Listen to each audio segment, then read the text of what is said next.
Chapter 1. The Return of Victoria. Vicky Lee, just 8 years old, woke up in a dizzying haze. She recognized the cramped, moldy wooden house, and the sound of her grandmother's constant, harsh complaining. In front of her, the horrifying scene unfolded. Grandma Ruth was gripping the hair of her beautiful 6-year-old sister, Scarlett, preparing to sell her to traffickers. Vicky tried to scream, but the sound that escaped was the tortured cry of a soul that had lived 2 lifetimes. In her past life, Vicky had been the one sold for $500 to feed her treasured younger brother, Precious Prez. Her life was a horrific cycle of abuse until she was rescued by a young military officer, Major Ethan Cole. She pushed herself, became a doctor, and married Ethan, the man she deeply loved, but happiness was stolen. Her own sister, Scarlett, had lured her home and, with her one-eyed husband, tortured her to death, hoping to steal Ethan and her life. The spiteful voice of Scarlett, even as a bitter 99-year-old in that previous life, still echoed in Vicky's ears. "You stole the happiness that was rightfully mine." A stinging slap from Grandma Ruth snapped Vicky back to the present. This time, Vicky didn't beg for her sister as she had before. She noticed Scarlett's eyes. They were cold and calculating, not those of a 6-year-old. Vicky's heart clenched. Scarlett had been reborn too. Knowing Scarlett's envy, Vicky devised a plan to redirect her own doomed fate onto her sister. "Grandma, please sell me instead." Vicky pretended to plead. "I'm stronger and more capable. I will cooperate quietly." "Mr. Trafficker, buy me." The traffickers hesitated, impressed by Vicky's docility. However, Grandma Ruth insisted on keeping Vicky for her labor. Just as the deal was about to be sealed, Scarlett, with a smug look, suddenly pushed Vicky away and agreed, "Sirs, I've thought it through. I will go with you. I can't be selfish. I will cooperate fully." Scarlett chose to walk the path of being sold, believing this route would eventually lead her to Ethan Cole. With fake tears and well wishes, Vicky watched her sister being led away, her heart filled with cold satisfaction. "Go taste the hell you inflicted upon me." Scarlett Lee, Chapter 2, Salvation and Sabotage. After Scarlett was gone, Mother Martha and Father Robert resumed their habitual abuse of Vicky, branding her useless. Vicky endured the beatings, using them to solidify the resolve of her other 2 sisters, Jessica, Sister 4, and Sophia, Sister 5, who were also destined for terrible fates in the previous timeline. "We cannot die like our older sisters," Vicky whispered to them. "I had a strange dream that showed me how to make money. Tomorrow, let's try it." Using the $1,000 she had strategically stolen from Grandma Ruth's hoard, Vicky led Jessica and Sophia to the town. She secured Jessica, who was skilled at sewing, an apprenticeship at a tailor shop, and Sophia, a talented cook, a job at a diner. She made them promise not to return home until she came for them, with her sisters safe. Vicky returned and initiated her calculated revenge against her parents and grandmother, whose world revolved around Prez. That evening, the family fell into a deep, drug-induced sleep after eating the chicken stew Vicky had prepared. The next morning, Grandma Ruth's shriek tore through the house. "Who stole my money?" Only $300 remained of her $1,800 savings, the precise amount Vicky had left for their funerals. Over the next few weeks, Vicky subtly employed her knowledge of medicine and herbs. She used incompatible foods to slowly make them sick and mentally unstable. Mother Martha grew morbidly obese while baby Prez became thin and sickly, and Martha's breast milk dried up.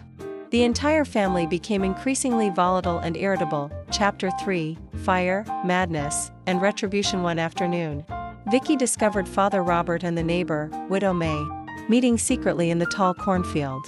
"Mom, I saw a wounded wild hog run into the cornfield." Vicky excitedly lied to Mother Martha. Martha, desperate for meat, agreed to sneak out and hunt the hog. Vicky handed her a can of lamp oil. When Martha lit the dry cornfield to flush out the hog, the fire quickly raged out of control. Vicky ran to the villagers, crying that they had set a fire to catch a hog. Instead of a hog, the desperate, terrified screams of Father Robert and Widow May were heard as the fire consumed the field. Both perished. Mother Martha was consumed by shock and grief. Grandma Ruth, blaming Martha for the loss of her son/lover, began a campaign of continuous, brutal abuse. Martha, driven to the edge of insanity by the trauma and relentless torment, was exhausted. One morning, her heartbreaking cry rang out. In her deep, weary sleep, she had accidentally smothered her cherished baby son. Grandma Ruth, seeing her grandson dead, grabbed a shovel and attacked Martha, screaming. Martha, completely unhinged, wrestled the shovel away and violently beat Grandma Ruth to death in a desperate frenzy of self-defense and madness. Vicky played the role of the traumatized orphan. The authorities ruled the case a tragic outcome of escalating family violence compounded by poverty and infidelity. Martha was arrested. Vicky, now free, used her quick thinking and the aid of local officials to sell the family property and move to the city with her sisters. Chapter 4.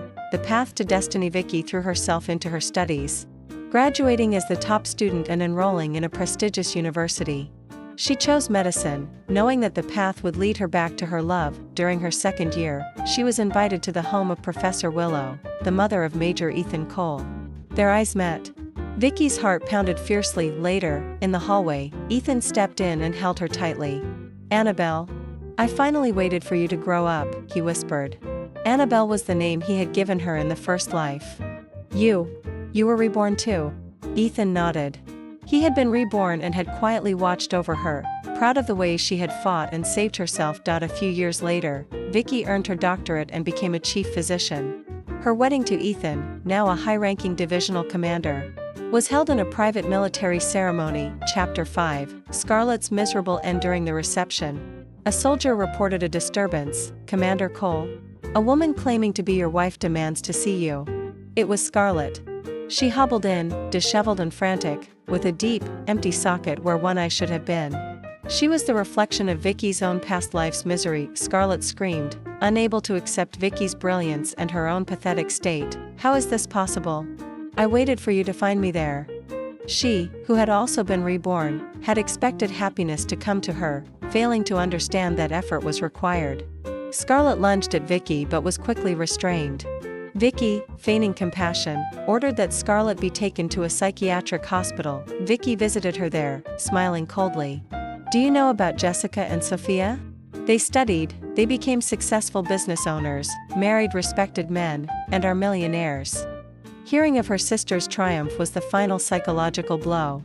Scarlett was broken, realizing the extent of her failure. After a short time, Vicky subtly arranged for Scarlett to escape the hospital. 3 months later, the phone rang during Vicky and Ethan's New Year's Eve dinner. "Madam, the woman is dead. She was beaten to death over a piece of meat by that man." Vicky gently hung up the phone. She picked up a piece of braised pork for herself. "Today is a good day," she said, raising her glass. "Some people die over a single piece of meat. As for me, I have endless food and a love that will never fade."